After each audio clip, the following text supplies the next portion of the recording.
ഉൽപ്പത്തി പുസ്തകം 1-ാം അധ്യായം 11 മുതൽ 20 വരെയുള്ള വാക്യങ്ങൾ.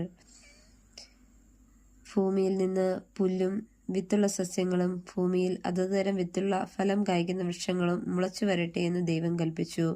അങ്ങനെ സംഭവിച്ചു. ഭൂമിയിൽ നിന്ന് പുല്ലും അതതുതരം വിത്തുള്ള ഫലം കായ്ക്കുന്ന വൃക്ഷങ്ങളും മുളച്ചു വന്നു.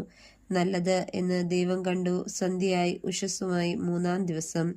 പകലും രാവും തമ്മിൽ വേർപിരിവാൻ ആകാശവിതാനത്തിൽ വെളിച്ചങ്ങൾ ഉണ്ടാകട്ടെ. അവ അടയാളങ്ങളായും കാലം, ദിവസം, സംവത്സരം എന്നിവ തിരിച്ചറിവാനായും ഉതകട്ടെ. ഭൂമിയിൽ പ്രകാശിപ്പാൻ ആകാശവിതാനത്തിൽ അവ വെളിച്ചങ്ങളായിരിക്കട്ടെ എന്ന് ദൈവം കൽപ്പിച്ചു. അങ്ങനെ സംഭവിച്ചു. പകൽ വാഴേണ്ടതിന് വലിപ്പമേറിയ വെളിച്ചവും രാത്രി വാഴേണ്ടതിന് വലിപ്പം കുറഞ്ഞ വെളിച്ചവും ആയി 2 വലിയ വെളിച്ചങ്ങളെ ദൈവം ഉണ്ടാക്കി. നക്ഷത്രങ്ങളെയും ഉണ്ടാക്കി. ഭൂമിയെ പ്രകാശിപ്പിപ്പാനും പകലും രാത്രിയും വാഴുവാനും വെളിച്ചത്തെയും ഇരുളിനെയും തമ്മിൽ വേർപിരിപ്പാനുമായി ദൈവം അവയെ ആകാശവിതാനത്തിൽ നിർത്തി. നല്ലത് എന്ന് ദൈവം കണ്ടു. സന്ധ്യയായി ഉഷസ്സുമായി 4-ാം ദിവസം.